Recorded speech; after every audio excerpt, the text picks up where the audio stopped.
ঋতুৰাজ টাইমিটৰ দৰ্শকসকলৰ বাবে এই মুহূৰ্তত লৈ আহিছো এটা গুৰুত্বপূৰ্ণ খবৰ কেতিয়া লাভ কৰিব তৃতীয় চতুৰ্থ বৰ্গৰ পৰীক্ষাৰ ফলাফল সেই সন্দৰ্ভত ৰাজ্যৰ মুখ্যমন্ত্ৰী ডক্টৰ হিমন্ত বিশ্ব শৰ্মাই এটা গুৰুত্বপূৰ্ণ মন্তব্য কৰা পৰিলক্ষিত হৈছে সমান্তৰালকৈ অসম আৰক্ষীৰ শাৰীৰিক পৰীক্ষা দি উঠা যিসকল যুৱক যুৱতী আছে তেওঁলোকৰ বাবেও এতিয়া লিখিত পৰীক্ষা সন্দৰ্ভত ৰাজ্যৰ মুখ্যমন্ত্ৰীগৰাকীয়ে কৰিছে কেতবোৰ গুৰুত্বপূৰ্ণ মন্তব্য এই ডাঙৰ খবৰটো টাইমিটৰ দৰ্শকসকলক এই মুহূৰ্তত জনাইছো তৃতীয় আৰু চতুৰ্থ বৰ্গৰ পৰীক্ষাৰ্থীসকলৰ বাবে ডাঙৰ খবৰ ৰাজ্যৰ মুখ্যমন্ত্ৰী ডক্টৰ হিমন্ত বিশ্ব শৰ্মাই এই সন্দৰ্ভত কৰিছে ডাঙৰ মন্তব্য দেখিবলৈ পোৱা গৈছিল শেহতীয়াকৈ এডিআৰইৰ পৰীক্ষা অনুষ্ঠিত হৈছিল কেইবাটাও পৰ্যায়ত আৰু ফেব্ৰুৱাৰীৰ শেষ অথবা মাৰ্চ মাহৰ প্ৰথম সপ্তাহতেই লাভ কৰিব ভাল খবৰ নিৰ্ধাৰিত সময়ত ৰাজ্যত ৩০,০০০ নিবনুৱাক চাকৰি দিবলৈ সাজু হৈছে অসম চৰকাৰ কথামতে কাম কৰিব ৰাজ্য চৰকাৰে এই কথা ইতিমধ্যে ৰাজ্যৰ মুখ্যমন্ত্ৰী ডক্টৰ হিমন্ত বিশ্ব শৰ্মাই প্ৰকাশ কৰিছে এই সন্দৰ্ভত মুখ্যমন্ত্ৰীয়ে কৰিছে বৃহৎ ঘোষণা ফেব্ৰুৱাৰীৰ শেষৰ সপ্তাহ অথবা মাৰ্চ মাহৰ প্ৰথম সপ্তাহতে তৃতীয় চতুৰ্থ বৰ্গৰ পৰীক্ষাৰ ফলাফল আহি পৰিব আৰক্ষীৰ চাকৰিৰ বাবে শাৰীৰিক পৰীক্ষা দিয়া যুৱক যুৱতীসকলৰ বাবেও ভাল খবৰ আৰক্ষীৰ নিযুক্তিৰ লিখিত পৰীক্ষা ফেব্ৰুৱাৰী মাহতে অনুষ্ঠিত কৰা হ'ব ফেব্ৰুৱাৰী মাহৰ শেষৰ ফালে বা মাৰ্চ মাহৰ প্ৰথম ভাগতেই এডিআৰই পৰীক্ষাৰ ৰিজাল্ট ওলাই পৰিব চাকৰি লাভ কৰা প্ৰতিগৰাকী যুৱক যুৱতীক 10 মেত প্ৰদান কৰা হ'ব নিযুক্তি পত্ৰ এটা ডাঙৰ খবৰ এই মুহূৰ্তত টাইমিটৰ দৰ্শকসকলক জনাইছো চাকৰি প্ৰত্যাশী প্ৰতিগৰাকী যুৱক যুৱতীৰ বাবে ডাঙৰ খবৰ তৃতীয় আৰু চতুৰ্থ বৰ্গৰ পৰীক্ষাৰ ফলাফল কেতিয়া লাভ কৰিব এডিআৰই পৰীক্ষাৰ ফলাফলক লৈ ৰাজ্যৰ মুখ্যমন্ত্ৰী ডক্টৰ হিমন্ত বিশ্ব শৰ্মাই মন্তব্য প্ৰকাশ কৰিছে ফেব্ৰুৱাৰীৰ শেষত অথবা মাৰ্চ মাহৰ প্ৰথম ভাগতে লাভ কৰিব ভাল খবৰটো নিৰ্ধাৰিত সময়ত ৰাজ্যৰ ৩০,০০০ নিবনুৱাক চাকৰি দিবলৈ সাজু হৈছে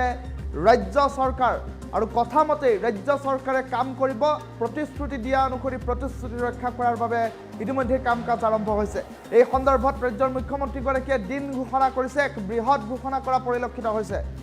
আৰক্ষীৰ চাকৰিৰ বাবে শাৰীৰিক পৰীক্ষা দিয়া সকলৰ বাবেও ডাঙৰ ঘোষণা যিসকলে শাৰীৰিক পৰীক্ষা পাছ কৰিছে সেই সকলৰ বাবে আৰক্ষীৰ নিযুক্তিৰ লিখিত পৰীক্ষাও ফেব্ৰুৱাৰী মাহতে অনুষ্ঠিত কৰা হ'ব আৰু আনহাতে তৃতীয় আৰু চতুৰ্থ বৰ্গৰ পৰীক্ষাসমূহৰ ফলাফল ফেব্ৰুৱাৰীৰ শেষৰ সপ্তাহত অথবা মাৰ্চৰ প্ৰথম সপ্তাহতে দিয়া হ'ব আৰু চাকৰি লাভ কৰা প্ৰতিগৰাকী যুৱক যুৱতীক 10 মেত প্ৰদান কৰা হ'ব নিযুক্তি পত্ৰ ৰাজ্যৰ মুখ্যমন্ত্ৰী ডক্টৰ হিমন্ত বিশ্ব শৰ্মাই এই সন্দৰ্ভত কি ঘোষণা কৰিছে এই মুহূৰ্তত টাইমিটৰ দৰ্শকসকলক শুনাই লৈছো বিকাশৰ 12 দিনত অসমৰ বিভিন্ন জিলালৈ যাওঁতে মোক বহুত ল'ৰা ছোৱালীয়ে প্ৰশ্ন কৰিছে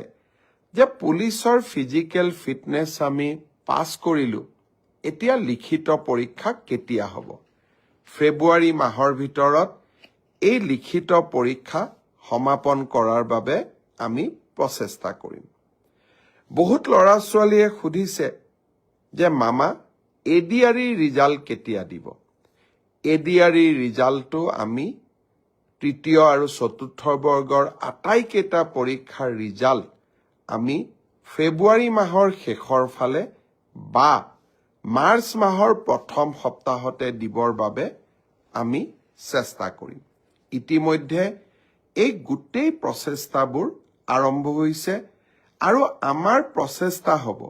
যে নিৰ্ধাৰিত সময়ত এইবাৰ আমি প্ৰতিশ্ৰুতি দিয়া অনুসৰি ৩০,০০০ নিযুক্তি আমি যাতে সমাপন কৰিব পাৰোঁ বিকাশৰ 12 দিনত অসমৰ বিভিন্ন জিলালৈ যাওঁতে মোক বহুত ল'ৰা ছোৱালীয়ে প্ৰশ্ন কৰিছে যে পুলিচৰ ফিজিকেল ফিটনেছ আমি পাছ কৰিলো এতিয়া লিখিত পৰীক্ষা কেতিয়া হ'ব ফেব্ৰুৱাৰী মাহৰ ভিতৰত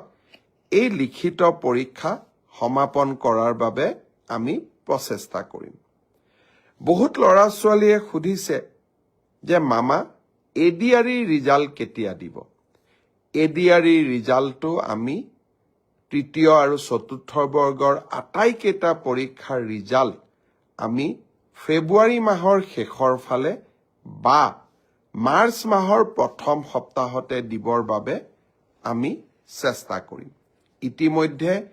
এই গোটেই প্ৰচেষ্টাবোৰ আৰম্ভ হৈছে আৰু আমাৰ প্ৰচেষ্টা হ'ব যে নিৰ্ধাৰিত সময়ত এইবাৰ আমি প্ৰতিশ্ৰুতি দিয়া অনুসৰি 30,000 নিযুক্তি আমি যাতে সমাপন কৰিব পাৰোঁ। বিকাশৰ 12 দিনত অসমৰ বিভিন্ন জিলালৈ যাওঁতে মোক বহুত ল'ৰা ছোৱালীয়ে প্ৰশ্ন কৰিছে যে পুলিচৰ ফিজিকেল ফিটনেছ আমি পাছ কৰিলোঁ,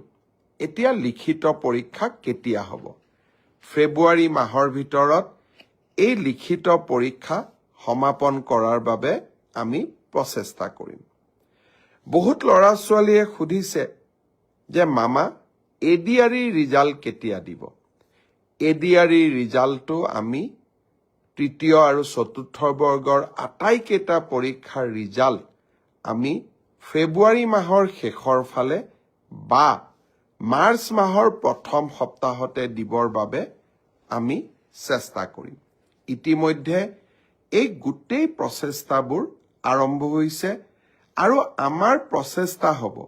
যে নিৰ্ধাৰিত সময়ত এইবাৰ আমি প্ৰতিশ্ৰুতি দিয়া অনুসৰি 30,000 নিযুক্তি আমি যাতে সমাপন কৰিব পাৰোঁ। বিকাশ